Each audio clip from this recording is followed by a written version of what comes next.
Číslo 1 je ta ambiance, jako to, co my jsme uměli, to dneska umí každý druhý. Že? Číšník je brankář, že jo? Za ním je prázdná brána a už se to nedá spravit. Když to děláš jenom proto, aby si měl na složenky, tak je to prostě skurvená dřina. Internet je jako oheň, že to je dobrý sluha, špatný pán.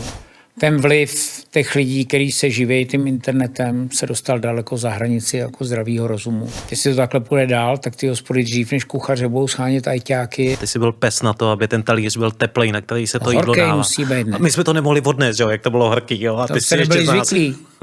Pořád ještě jako mám to štěstí, že mě ten úspěch životní potkal relativně pozdě. Takže jsem se z toho jako úplně neposral už. A jako nechce se mi sedět v parku a krmit holuby, no.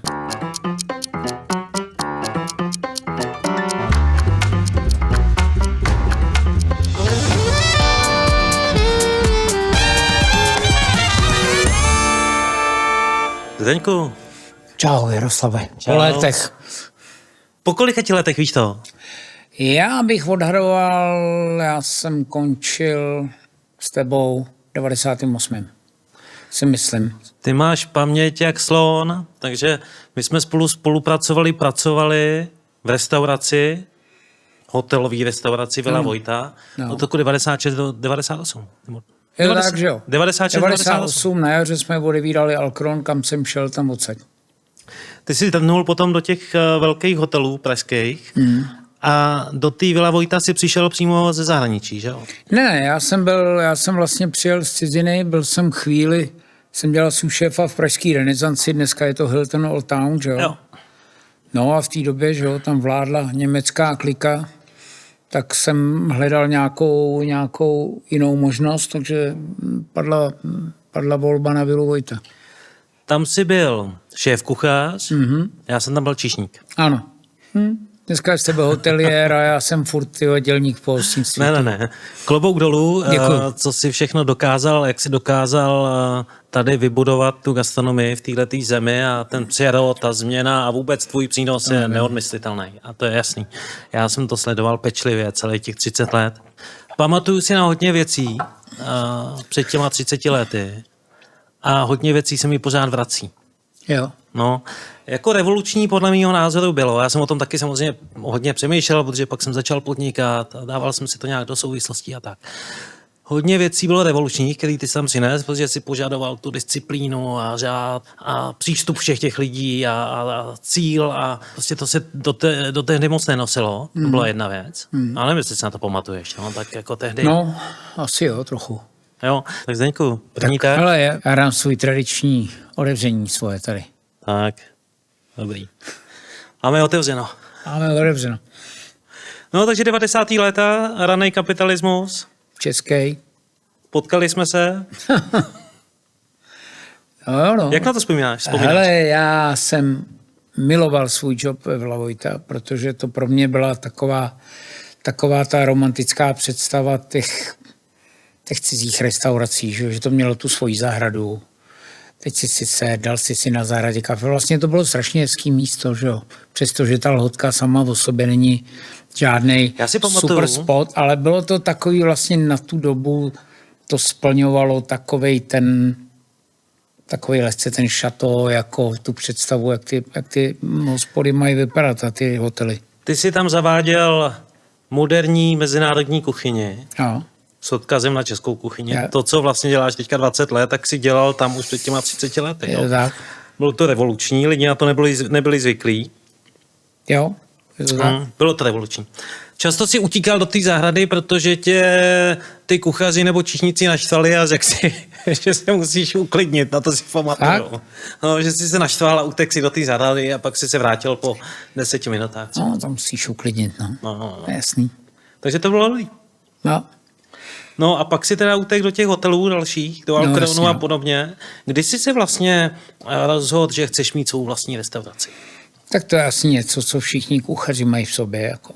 Ty, kteří jako, bych tak řekl, nechci říct za to stojí, to není hezký, ale kuchaři, který mají jako tu představu, že to je jejich jako životní povolání, tak myslím, že svoji hospodu chtějí mít všichni. Já myslím, že kuchaři jsou v zásadě jednoduchý lidi. Všichni chtějí 3 věci. Všichni chtějí mít svoji hospodu, chtějí mít svoji značku nádobí a chtějí mít svůj pořad v televizi. To si myslím, že A ty mají máš všichni značku nádobí? Mám. Takže ty si zasadil ten strom a Mám vychoval si ty děti. Mám splněno. Máš splněno, jo. Jo. Trvalo ti to 10 let, ale než jsi si vzal tu svou restauraci, že jo? No to trvalo možná ještě díl, člověče. My jsme odevírali, máš pravdu, no, odevírali jsme 2007. Víš to, co si ještě pamatuju? Že v té Vila Vojta 96. si každý večer vyšel do té restaurace, No. dal si tu čepici a obešel ty stoly, jestli jim chutná, nebo co by si dali a tak. Jo. Což bylo na naše poměry taky absolutně výjimečný, nezvyklý, ale nevidím to ani dneska teda, jo, v těch restauracích. Přitom šéf kuchaře chce vidět každý. Já nevím, jestli chce dneska už každý. Ale myslím si, že kuchař jako v podstatě má být schovaný v kuchyni a má vylézt z kuchyně jenom na vyžádání. Já nevím, já jako host Jo. rád vidím šéf kuchaře. Já se s ním nemusím bavit, že jo? Ale nemusí tam být moc krát, no. Když má důvod, tak ať přijde, jo? Jo, jestli ho to zajímá, já si s ním rád popovídám, ale jako nemám rád, když ty šéf kuchaři se jako stavějí nad ten podnik, abych tak řekl. Samozřejmě je pár velikánů, kterých se to očekává, absolutně, že, světových, kde jako ty nedělají vůbec nic jiného, než že tam chodí, že? Nebo nedělali. Přesně řeč. Tak je to taky určitý marketing, ne? Bez debaty, toho. samozřejmě, no, tak jako jeden z pionýrů tohohle byl Paul Bocuse, že, který se dožil vysokého věku, přes 90 hodně, a vlastně tohle bylo jako ono, že? Nic nedělal.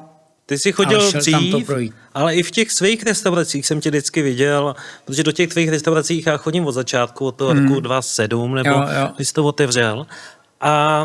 A taky jsem tě vždycky viděl na tom place, no. Ať už jsi byl v kuchařském nebo v civilu. Já myslím, že je dobře, když lidi vidějí pana šéfa. Myslím, že to vytváří dobrý dojem. Málo kdo má v sobě, ale jak se říká dneska, tu odvahu se ukázat a jít na trh jako sám ze sebou. No dneska ta odvaha malinko je, si myslím, nahrazovaná určitou formou drzosti, až bych řekl, kde jako ty kluci, který to dneska dělají, ne samozřejmě všichni, spousta z nich je úplně normálních, ale mají často ty lidi jako pocit, že oni jsou to hlavní, kvůli čemu tam ty lidi jdou, jako jo, a nejsou to oni, ale je to jejich práce a v tom je já si myslím určitý rozdíl. Jako. To je taky jedno z témat, jak ta doba se mění přirozeně, tak v těch polovině 90. let nešlo ani tak o obsluhu. Jo, já jsem hrál jednoznačně druhý nebo třetí housle v té naší restauraci. Šlo o to jídlo, který je na tom talíři, a sekundárně o to prostředí, ve který jsem. Přesně tak. Dneska je to úplně jinak. Dneska je to jak? Já si myslím, že dneska je, ať už v Čechách nebo ve světě, si myslím, že číslo 1 je ta ambiance, jak ta hospoda vypadá a v jakým to je prostředí. Na druhém místě si myslím, že je ten servis, až na třetím je dneska už ta kuchyň. Jako. Protože tu kuchyň se všichni naučili dělat. Tu kuchyň, jako to, co my jsme uměli, o čem se bavíme, co ty si nazval, že bylo revoluční, to dneska umí každý druhý, že? Záleží na tom, v jakém objemu, jak často a tak dále, ale jako vařit dneska umí mraky lidí a to, co rozhoduje o tom zákaznickém zážitku, je ta ambiance, ten servis. A ten servis je strašně důležitý a vlastně to má naprostou logiku, že jo, když se něco, proto my se snažíme, aby u nás na place nebylo moc učedníků třeba nebo studentů, protože jako číšník je brankář, že jo? Za ním je prázdná brána a už se to nedá spravit. Že jo? V té kuchyni, když to po cestě zachytíš ještě nějak, tak se s tím ještě dá něco dělat. Já mám rád ty tvý příklady, ale ještě k tomu hotelovému oboru, k tomu biznesu, jo. To je strašně těžký biznis, že jo. Lidi, kteří jsou lajci, kteří to neznají, tak nevědí, co zatím je, jaká je to dřina. Časově od nevidím do nevidím a zkazí si tím zdraví, že jo. A ještě navíc je tam spoustu nejistoty a nestability, že... Hele, jak bys to popsal vlastně? Není to pro každýho, jo. Jako, samozřejmě asi jednoduše, jo. Já si myslím, že je to, jakkoliv to může znít jako klišé, to je práce, když to nemáš rád, to můžeš dělat. Když to děláš jenom proto, aby si měl na složenky, tak je to prostě skurvená dřina. Musíš mít rád tu akci, musíš mít rád to prostředí, musíš mít rád tu atmosféru, která mezi těma lidma panuje, ale opravdu dělat jako dobrý hotel a dobrou hospodu, jako není to jednoduchý prostě, no. Ty říkáš, to jsou tvý slova, že dobrou hospodu budeš minimálně rok, ale dobrý jméno ztratíš za týden. To je strašně rychlý, no. Ta hospoda se dá zkazit hrozně rychle, zvlášť dneska, že jo, zvlášť úplně dneska jako v internetové době je to úplně šílený, že jo. Tady minulý týden se tady řešili jako pojmy jako Noma, že jo, recepy, aféra strašná a tak dále. Dneska hromada těch kluků, který to třeba nastartovali dobře, tak můžou i na ten blbý internet už dneska dojet, no. Co si o tom internetu myslíš? Jak to vlastně vnímáš, ty recenze a tu otevřenost? Hele, já vždycky říkám, že internet je jako oheň, že to je dobrý sluha, špatný pán. Jo. Takže určitě to má svoje pozitiva. Na druhou stranu si myslím, že v tuhle chvíli ten vliv těch lidí, kteří se živí tím internetem, se dostal daleko za hranici jako zdravýho rozumu. A dneska to vlastně funguje na principu Pavlače víceméně, kde když si to takhle půjde dál, tak ty hospody dřív než kuchaře budou schánět ajťáky a fotografie a všechno to ostatní. A já to rád nemám. Jako jo. Samozřejmě já tu práci dělám celý život a dělal jsem ji vždycky stejně, ať už se mi koukali přes rameno nějaký kluci s telefonem nebo ne a myslím si, že v tom je ta podstata jako toho povolání. Jasně, no, ty mluvíš o tom... Ale nevěřím, protože ti skáču do řeči, nevěřím tomu, že do těch hospod, kdyby neexistovali tyhle lidi, takže by nikdo nechodil. Jasně, taky bych tomu nepřikládal žádnou velkou váhu. Navíc ještě zaplať pánbůh pro nás. Tyhle ty lidi ovlivňují ty mladší ročníky, kteří zase nejsou tolik naši hosté, jo, ale... No ale těch žaludků je na tom trhu daný nějaký množství, ne? Tak každý, u který přijdeš, tak ti začne chybět. Tak jasně, určitý věci nezastavíme, ale obyčejný recenze na Google nebo někde jinde, tak k tomu přistupuješ jak? Funguje to na principu jako pomluvy, jako jo, víceméně. Je to neuvěřená věc. Může tam kdokoliv napsat cokoliv. Nejde se tomu bránit. Každý může přijít a každý o tobě může napsat cokoliv. Já si to teda samozřejmě přečtu a nějakým způsobem už s tou zkušeností, kterou v té branži mám, tak se k tomu jako postavím. Jo? Funguje to na principu, že si říkám, není kouře bez ohně, když už to někomu za to stojí, za to si stěžovat, OK, pokud to nějak, mám pocit, že je to relevantní, tak se tím zabýváme. Ale je tam hromada balastu, který nestojí vůbec za pozornost. Souhlasím, ale stejně, tak když se podívám na ty restaurace, tak drtivá většina těch recenzí je kladný, celkový průměr je vysoký, takže ten běžný návštěvník stejně přebije nějakýho toho, kdo se do tebe chce strefit. Myslím no, já, ale kdybychom se o tom měli bavit jako staromilsky, nebo nějak jako by jsme se pokusili do toho vnést nějaký prvek, nějaký objektivnosti, tak jako je to subjektivní hodnocení. Je to jednoznačně subjektivní hodnocení, který ty lidi vidějí jako první věc. A bohužel je to tak, že i ty negativní hodnocení tam nějak rezonujou, jasně. Vysej dlouho. Jasně, no. A myslím, že je to ve fázi, když někdo bude opravdu chtít jako ten život jako znepříjemnit, tak na tom Google jako k tomu má ideální příležitost. Řešil jsi to někdy v předchozích letech? Řešili jsme to v předchozích letech několikrát, protože nám přišly nabídky, že nám prostě lidi za peníze budou psát dobrý recenze na Google. Jo, takhle až, jo. Jo? Myslím, že se to děje.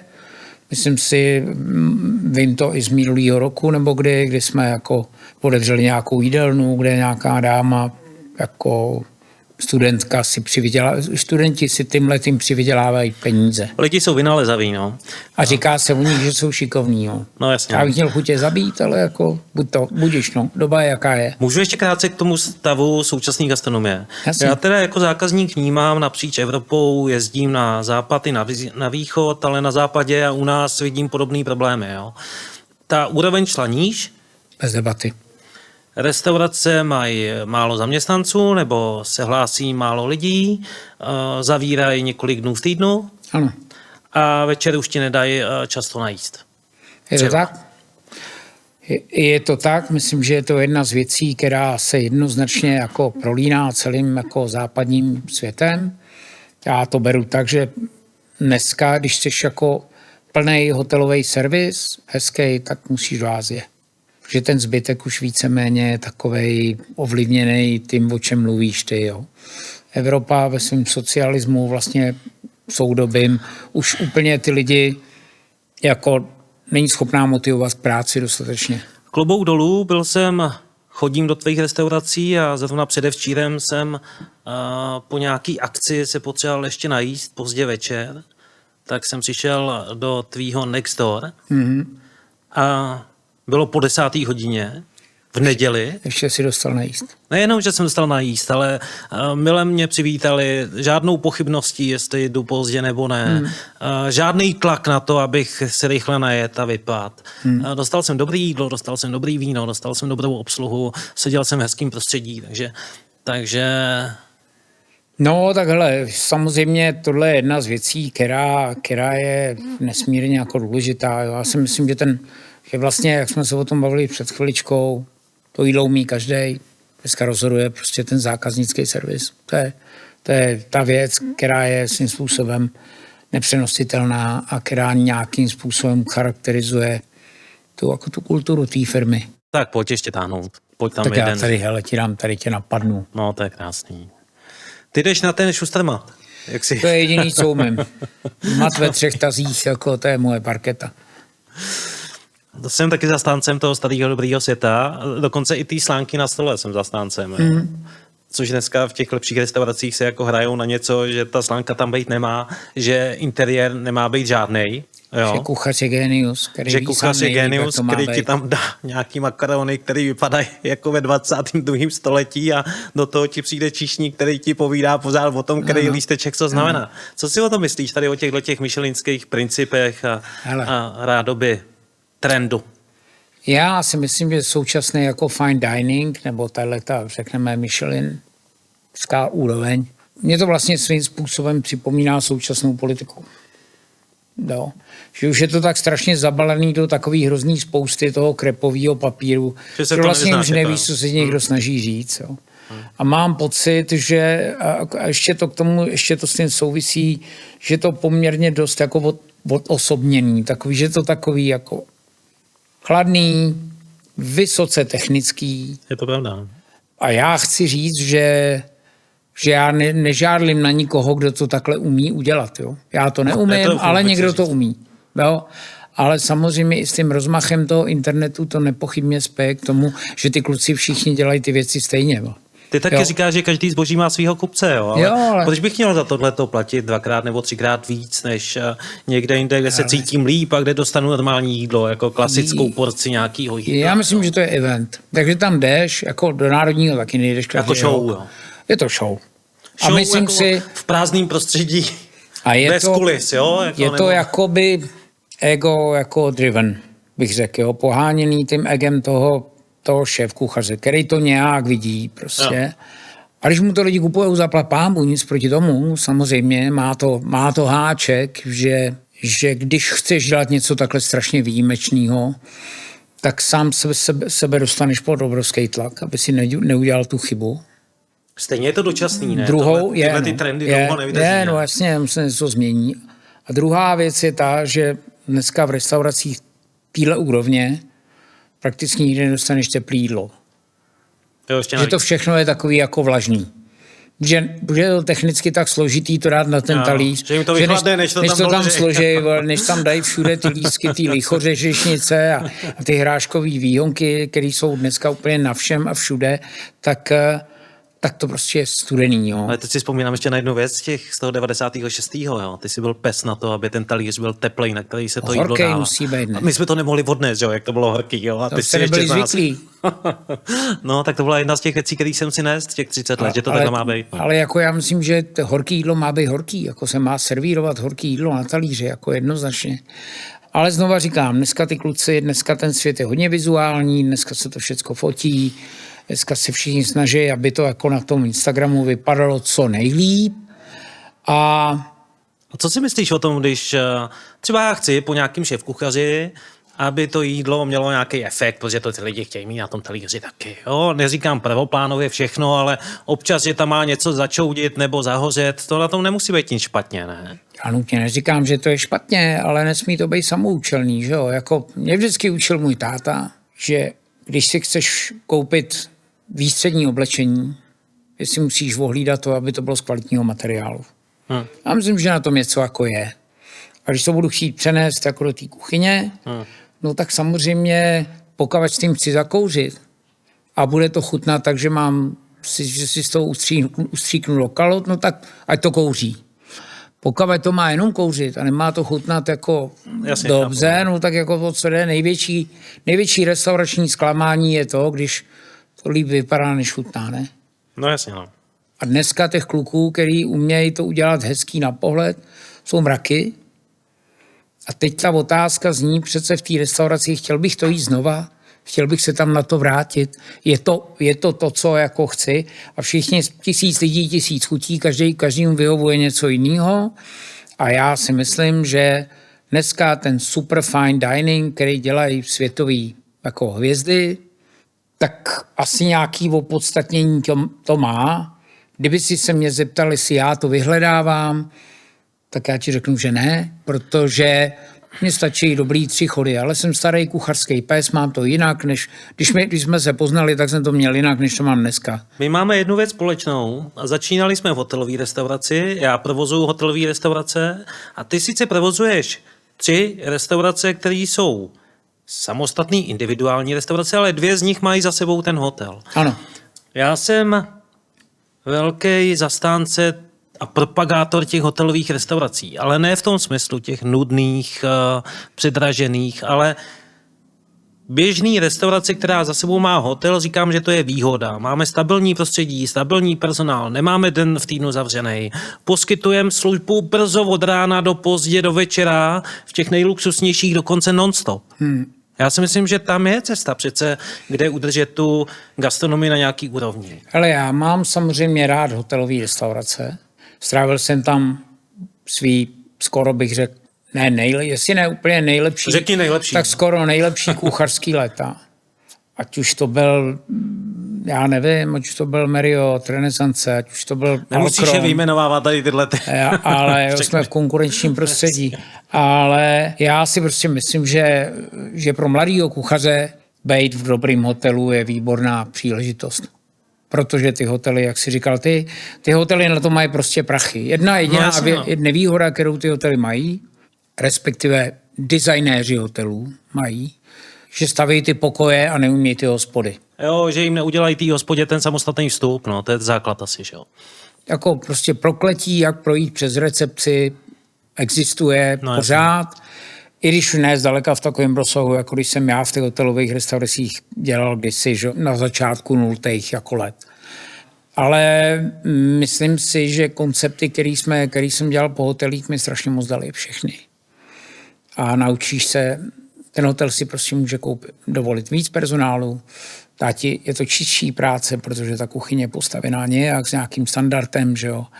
Samozřejmě můžeš si dovolit lepší zboží, ty peníze, prostě jinými slovy, část těch prachů z těch pokojů se může promítnout do toho food and beverage. V gastronomii samostatným nezávislý restauraci vydělat? No, dlouhodobě. Jako tobě se to podařilo, jasně. Výjimky jsou vždycky, jo. Ale... Já si myslím, že asi jo. Každopádně my jsme se museli zeptat těch lidí, který odevírají dneska, protože ty investiční náklady jsou masivní. Nikdo moc jako neotvírá dneska, po tom covidu je to těžký. Jo. A to tak bylo tady několik velkých openingů, že jo, nebo určitě za hodně peněz si myslím, jako jo, ať už to je, já nevím, Červený jelen, to se otevřelo ještě před covidem vlastně, že jo, Siat, taky nejvýznamnější jako investiční počiny za poslední roky je co, je mexická tamhle, ne, v Olešovicích, 420 na Staromáku, to jsou asi tak opravdu ty velké věci. Něco se otvírá, ale není to takový to... No, ale jako bohužel, myslím si, že nás chytne to, co se stalo všude ve světě, že prostě ta profitabilita těch restaurací je hraniční, že jo, vlastně. No. Ceny se zvyšují, náklady taky, lidí je málo, jasně, no. Ale to asi říkáš v každém rozhovoru tohleto, to je jasný, no. A pro takovou tu širokou veřejnost, no. My teda v Check-inu táhneme na východ, jo. Takže přebíráme hotely v Maďarsku, Rumunsku, Lotyšsku, Arménii, Gruzii. To je zajímavá myšlenka, no. No, tak... Ty při svý vysoké inteligenci to rozkryješ hned, že jo? Proč jdeme na východ a ne no na tak západ, samozřejmě, jo? No, tak jako jsou to obecně vzato chudší země, kde je jako víc jako pracovní síly, která je ochotná to dělat za méně peněz. To je jednoduché. A platí tam ještě ty starý kapitalistické A ještě principy. tam platí to, že ty lidi může vzít údržky a že, nebo po staru řečeno, že tam venku furt stojí obrazně řečeno ta fronta těch lidí, kteří mají chuť to u tebe dělat. Jo. A chodí asi i víc lidí do těch restaurací, čo ještě z nějakého. Fakt? No tak možná, že to je ještě o tom, že ty lidi věří víc tomu hotelu, který přináší něco novýho, světovýho v Já uvozovkách. vlastně jsem ti dneska přišel říct, že vytváříme nový koncept, ale ono to není nic světovodného, vlastně jenom navlíkáme další nit na tu tvou jehlu, jo. Že ta hotelová restaurace má být vlastně nový koncept. Nový moderní trendy koncept pro všechny, protože je to otevřený všem lidem. Turistovi, business člověku, i člověku, který žije v tom místě, že jo. A je to otevřený brzo od rána, pozdě do večera. A No. je v tom bistro, je v tom kavárna, je v tom restaurace, chápeš, že tam Bavíme víc o podniků. České republice. No tak tady Nebo to moc všude. nefunguje. No. No je to tak, že samozřejmě vždycky ty restaurace v těch hotelích byly dobrý, že jo. Akorát, že byly mimo ten market cenově, že jo, protože podle hotelových nařízení si musel udržovat nějaký food costový budgety a tak dále. Jo, takže od tam vzniklo, že jsou přetažený. Takže jako, to jo? jídlo se muselo prodávat samozřejmě dráž, jo. Tobě jako šéf kuchaři to bylo jedno, ty jsi měl svý jistý, Jasně. jestli tam lidi chodí nebo nechodí, První ti bylo cenová na půl skupina. jedno. Hlavně jsi to chtěl mít hezký. Jo. Což je nádherná fáze kuchařské kariéry, když si nemusíš lámat hlavu s tím, co to stojí a můžeš si koupit to nejlepší. Jo. Jo. Sváťa kuřátko. No třeba. No. A teďka samozřejmě naštěstí dneska už ty hotelové restaurace nejsou zásadně dražší, než jsou ty freestanding, že jo, samozřejmě. Ale tohle je něco, co se řešilo celý roky, co já jsem byl po hotelích. Všichni řešili, jak dostat lidi do hotelové restaurace. A já si myslím, že tam jsou dvě věci, které tomu vždycky zásadně bránily. První je ten fyzický layout, ten vstup, a druhý je koncept. Protože většinou Ten hotel hotelový... si dělat všechno, že jo? Tak. Jinými slovy, hotelový managementy umí řídit hotely a neumí řídit restaurace. Ano, protože ta Úplně restaurace přesně. nezávislá, samostatná, musí Protože mít to ještě... představuje hrozně malou část Nějakou té cestu. tržby. Že? Typicky v hotelu máš ten banket, a to, že by ti chodili lidi do restaurace, tak dobře, přijdou typicky v neděli, když uděláš sebevražený brunch, jo, No jasně. kde potřebuješ minimálně 90 lidí, aby se ti to vůbec vyplatilo. A ten hotel neměl tu odvahu, aby se rozhodl, že ta restaurace bude italská, nebo Přesně francouzská, tak. nebo česká, Přesně nebo tak. něco jiného. První hotelová restaurace, nebo jestli si já vzpomenu na konceptové restaurace z minula, tak to bylo, když jsem byl v Renesanci, tak se tam otevřel Potomek, což byla americký jako steakhouse. To tě bavilo, to si To pamatuju. bylo čistý, to bylo super. Prvotřídní To jsi materiál. zakladal ty. Jasně. Pak se nám povedlo otevřít rybí restauraci Falcronu, že jo? Jasně. Která byla naprosto specificky konceptová. A chodili tam lidi. Chodili tam lidi. My jsme si před těma 30 lety dělali legraci z toho, co lidi vařili 10 let před náma. Jo. Tam byl ale obrovský zlom v té gastronomii. Dneska je to tak. pořád vidět ještě v těch retro seriálech. Jo. No, tak to bylo něco úplně jiného, že jo. No. Tak jako, hele, to, co posunulo českou gastronomii dopředu, musíme si říct to na férovku, byli to cizinci, jako. Jo, přivezli sem zahraniční hotely, úplně jiný standard, úplně. Ty jsi byl vlastně taky úplně napůl jiný cizinec, služby, jo, no. protože jsi přišel zvenku. No, a- tak jako, no. Ale přivezli sem cizí management, že jo, to byli ty kluci, kteří to udělali během chvíle, to otočili, přivezli si nějaký návyky, prostě zaplatili si ty mozky a ty to tady natloukli jako do nás. Jo. Současný návyk je využívat umělou inteligenci. Jaký na to máš názor? Gastronomii. Jak může v gastronomii nám pomoct hospodským umělá inteligence? Já si myslím, že my to využíváme v případě nějakých jako administrativních věcí. Píšeme nějaký e-mail, děláme nějaký překlad, nějakou takovouhle věc. A pomáhá to. Šetříš čas, Jasně. ale Analýzy, statistiky, asi jo, vyhodnocení, tyhle ty určitě, věci. v každém případě. Ale určitě AI ti dobrou restauraci neudělá. Jako. Myslím si, že ne. My zásadním způsobem odmítáme nahrazovat člověka, lidskou sílu za nějakýho robota. Jo? Takže dokud tady budu, tak toto hájit budu. Kdybych to měl říct jednoduše, vždycky bych upřednostňoval jako zdravý rozum před umělou inteligencí. Konec konců ta umělá inteligence nedělá nic jiného, než do nějakého pořadí řadí to, co vymysleli lidi svojí vlastní hlavou. No a ty si dneska velmi dobře udeřil, že ten číšník rozhoduje o spokojenosti toho hosta, že jo? Absolutně. Číšník to je takt, že jo? Lidskost, nějaká vstřícnost. Nějaký profesionalita, že jo? Nějaká empatie, že jo? Nezbytně. Dneska je to hrozně důležitý a je fakt, že se ten svět prostě postupně směřuje s tím snižováním úrovně toho servisu, že jo? První ránu zásadní to dostalo 11. září, kde samozřejmě ten svět jako se otřás a jak se v té době říkalo, že už to nikdy nebude stejný, tak si myslím, že to platí bez zbytku. Najednou to bylo tak, že ty hotely začaly poskytovat jako horší služby za stejné peníze, protože potřebovali zachránit svoje finanční, jako svůj profit. Postupem času si na to všichni zvykli, jo. Začalo to fungovat jako nízkonákladové aerolinky. Pak přišly povodně ještě v Praze. No a teďka si prostě takhle to chvíli bylo. Ty nůžky se otevřely, že jo, když si chtěl opravdu dobrý ten servis, tak už to stálo jako balík, že jo. No a pak přišel covid a ten tomu definitivně jako dal jako další jako zásadní ránu. Takže dneska se nacházíme v takové zvláštní situaci i s tím, jak se mění ten lifestyle těch lidí, kteří jsou spokojení s tím, když si objednají jídlo v krabici a stačí jim to. Na druhou stranu, aby jsme byli jako pozitivní, tak ty krize nebo propady jsou vždycky výzvy pro ty šikovný, pracovitý a schopný, ne? Já nevím, já upřímně jako samozřejmě nemám právo to říct, protože jsem jako starý páprda už, tak já si myslím, že moc lepší už to nebude. Jako jo, budou se ty peníze vydělávat jinak. Budou se ty peníze vydělávat způsobem, který k tomu hostovi zdaleka nebude tak přátelský, jako je to dneska, nebo jako si to pamatujeme. Taky začínám vidět čím dál tím víc věcí, které si pamatujeme ze socialismu a těch principů, že se vracejí do dnešní doby. Bohužel, jo. Bohužel, jako, hele, my jsme strávili 2 měsíce, 3 měsíce hned v Austrálii, jako najít restauraci, dostaneš plný servis, je naprosto výjimečný stav.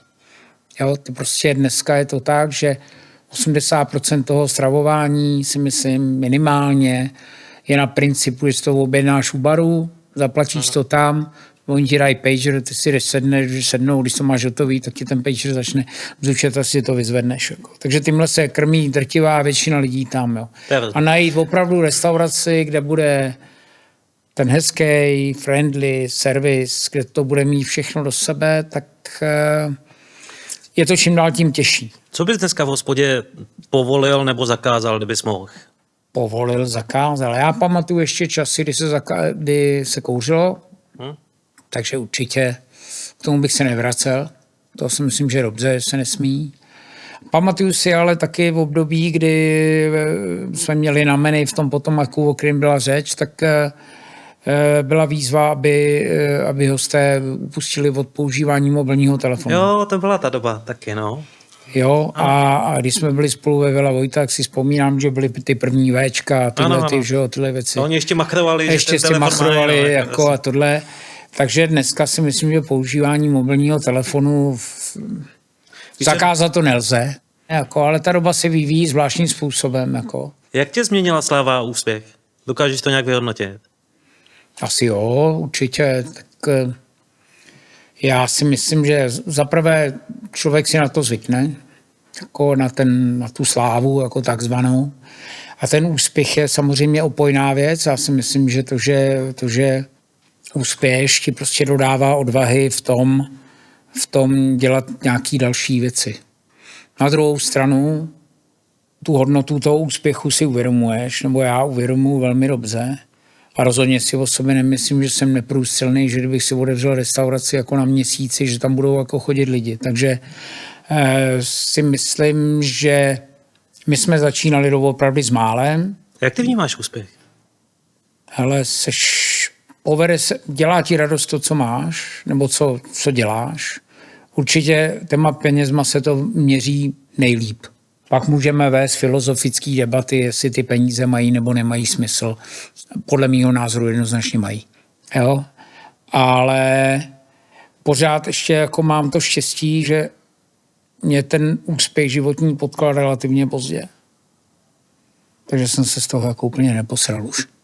Jo, když to je tak, když to trefí brze, brzy. Tak před 50 ale už jsi byl úspěšný šéf kuchař, jeden z nejlepších v Praze. No to jo, ale jako tam to ještě nebylo asi úplně vyjádřený, jako tak, jako já považuji za zlomovou věc to, že začneš prostě podnikat s nějakým úspěchem. To já považuji za zlomový okamžik jako v životě každého chlapa. Peníze a že to nějakou dobu udržíš, no. No a že vlastně jsi svým pánem. To já si myslím, že ten úspěch jako ti dá určitou formu nezávislosti a to je asi, jestli myslím v tom životě asi to nejcennější. Dospěl jsi do nějakého věku, takže i dáváš moudrý vyjádření a cestu ukazuješ těm dalším. Co vidíš jako výzvu v té dnešní době a co tě naopak strašně štve? Co mi štve? No mě hrozně, mě jako ne hrozně už teďka, ale mám pocit, že ještě do dneška, že jsme jako ten kapitalismus úplně jako celospolečensky jako nepřijali. To trošku jako pozdě, ne, ale už jako... No, jako měli jsme na to 40 let a když mám filozofické okénko, tak si říkám tak jako posloucháme 37 nebo 38 let výmluvy na to, že tady bylo 40 let jako socialismu. Už nás bývá jenom 3 roky jako na to, aby nám někdo řekl, hele, vy jste teďka měli 40 let na to, abyste to napravili. Takže mám pocit, že pořád ještě je to tak, že podnikatelé jako nejsou zdaleka jako v té společnosti jako rehabilitovaní dostatečně na to, aby jsme se o nich bavili jako o někom, kdo jako vytváří jako to bohatství té společnosti. Ono to bylo dřív i špatný slovo. A úplně se to neočistilo, že jo? U všech lidí. Je tak. Aha. Přitom je to ten důležitý článek té společnosti, že jo? Nejdůležitější, ne? To vytváří nějaký prostě v HDP a tak dále, ne? To vytváří podnikatele. Jako, to není tak, jako, že to vytváří dobře, vytváří to samozřejmě podnikatele se svýma zaměstnancema, nebo prostřednictvím svých zaměstnanců, abych to řekl úplně přesně, ale pořád je to tak, že jako to není tak jednoduchý, jako že si všichni myslí, vám to jde dobře, my vás všichni zdaníme, div se z toho neposerete. No, tak tohle ti vadí a co vidíš jako výzvu? A výzva, já si myslím, že výzva je přežít. Jako. Já si myslím, výzva je jako jednoznačně tak to bylo ale v přírodě vždycky. V tom jako dynamicky se vyvíjejícím světě, kde ta změna se strašně zrychluje, tak jako asi přežít to v nějakým mentálním a podnikatelským zdraví zároveň. Já si myslím ale, že cesta přežít je i spolupracovat, jo? Že ty vlastně máš taky nový koncept, že jo? Jsi narazil na nějaký kluky, který ti byli sympatický a rozjíždíš nový biznis. Jasně, no. No já si myslím, že zapotřebí opravdu se jako adaptovat na tu měnící se situaci. Asi to nejdůležitější. Ale to můžeš i prostřednictvím spolupráce s těma mladýma lidma. S kým jsi to uzavřel ten deal? Děláš nějaký burgery, ne? No, mám burger, no. Tak jako určitě, já myslím, že člověk se prostě potřebuje adaptovat nějakým způsobem a reagovat na ty přicházející příležitosti. No nejhorší je, když si myslí, že jako včerejší zprávy budou zajímat někoho pořád. To jako tak jednoduchý není. Víš co, o čem přemýšlím taky? Protože já mám už taky dneska dost zaměstnanců, že jo? Kolik? No já myslím, že 1500 nebo 1600. Jsi kapitalista velikánský už. Děkuju. Prosím. Vzhledem k tomu, jak jsi to předtím ocenil, tak jako teď je to vlastně pochvala, že? Jo, jasně. A jinak to taky už může dneska být špatný slovo taky, že jo? Nadávka. Myslím, že ne. Ne? Ne. Tak u nás tady ne. To je myslím, že na to může být člověk jako hrdý, že je kapitalista. Já nejsem úplný kapitalista, já jsem podnikatel, že jo, ale jsem na to jako nehorázně jako pyšnej. Já jsem měl pocit, když si to zpětně vybavuju, tak ty jsi byl extrémně přísnej před těma 30 lety. Že to bylo extrémní? No, tak extrémně možná není dobrý slovo, byl jsi hodně přísnej. Jo. A bylo to nestandardní, jo? Že jsi měl vysoký nároky na ty lidi kolem sebe i na to prostředí a všechno. Já si myslím, že dnešní mladí kuchaři by to nedali, tohleto. No, hele, já myslím, že je hrozně důležitý. Já myslím, že není vůbec nic špatného na tom být přísnej. Já si myslím, že ty lidi musí pochopit, proč se to děje. Jo, že jako, to má nějaký cíl jako ne, rozhodně si nemyslím, že můžeš přijmout jako strategii, že když na ty lidi budeš jako hodnej nebo jim polezeš do zadku, takže oni tě budou mít radši a budou pro tebe dělat líp. Já tomu moc Já nevěřím. o tom nepochybuju, tohle je správný. Já jsem trošku mířil Myslím, někam... že cukr a bič funguje dobře. Já jsem trošku mířil někam jinam. Já mám pocit, že dneska ten obor a ty lidi v něm, že jsou pod menším tlakem, než jsme byli my. Ona je takovej, oni jsou rozmazlenější, oni jsou daleko, oni mají jinou výchovu, jako úplně ty lidi. Já si pamatuju ty naše směny v té kuchyni a v té restauraci na place, tak byl o každodenním stresu, jo? Aby jsme obsloužili ty lidi, aby byli spokojení, aby jsme jim to donesli teplý, aby dostali všechno, co mají, jo? Aby jsme si zasloužili ty peníze, které jim dáváme. Jo? A často jsem se v noci budil, jestli jsem to dones čas a jestli ten host nebyl nespokojený a tak. A dneska si myslím, že těm lidem je to trošku jedno, tak jak chodím jako host v těch restauracích. No a ty si zároveň v té větě popsal jako ten důvod, který může vést k tomu, že máš úspěch, který máš, jako jo, protože samozřejmě bez práce nejsou koláče, co si budeme povídat. A já si prostě myslím, že to, co ty popisuješ, jako to, že si tu práci bereš sebou domů a vadí ti to ve spánku a ovlivňuje tě to i jinak, tak to si myslím, že mají všichni ty lidi, kteří mají za sebou nějaký úspěch, tak mají společný. Protože když tomu prostě nic neobětuješ, tak ten úspěch se nemůže dostavit. Zdeňku, mluvíš jak kniha. Kolik těch knih ještě napíšeš?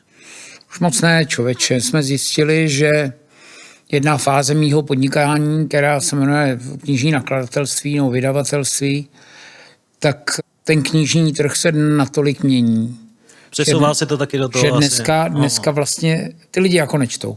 A dneska si myslím, že vydat jako úspěšnou knížku, která bude mít komerční úspěch. Moc to nezdá, ale Kuchařka je jedna z nejdražších knížek jako na udělání, že jo? Protože ty fotky tam a všechno stojí mraky peněz. Tak jich je hodně, ale to by nevadilo. No. Jako jo.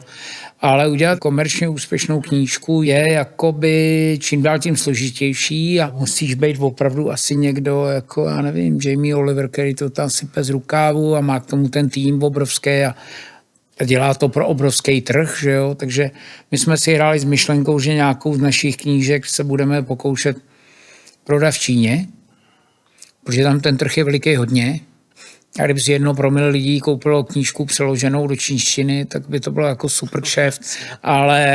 Ale jinak my jsme vydali 27 titulů. Mezi nimi jsme vydali moji biografii, která nějakým způsobem jako rekapituluje můj život. Tak nevím, jestli jako letos to vlastně úplně nevypadá. My se zásadně snažíme se angažovat v oblasti YouTube, online prostě jakýkoliv dělám, že jeden podcast, dělám takový lifestyleový, budu jeden dělat kuchařský. Otevřel jsi kanál taky nějaký na YouTube, ne?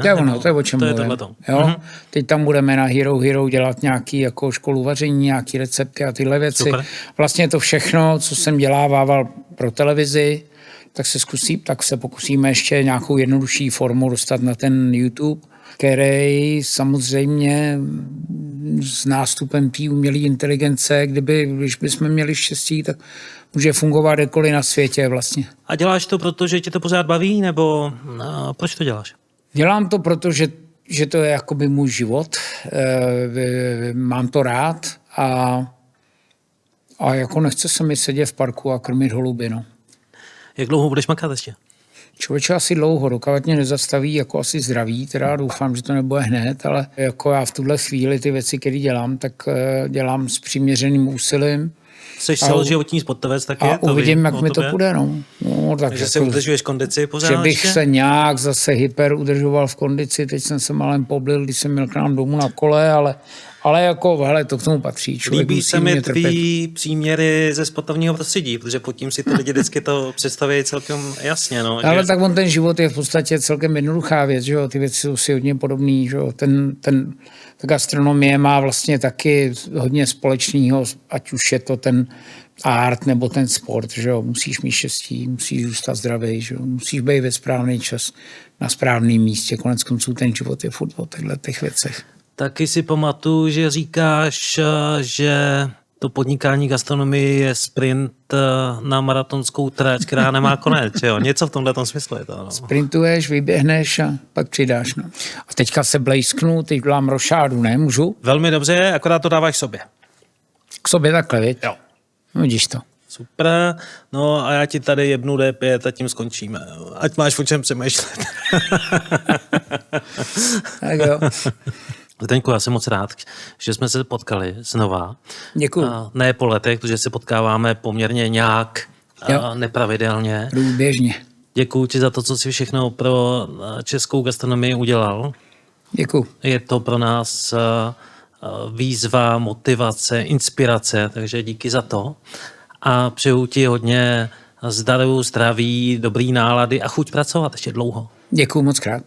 Ty budeš mít brzo narozeniny, nebo máš je v tomhletom čase, tak ti přeju i dobře to oslav a nakopni se do dalších let a do dalších tahů. Děkuju za pozvání, ať se ti daří. Čau. Taky.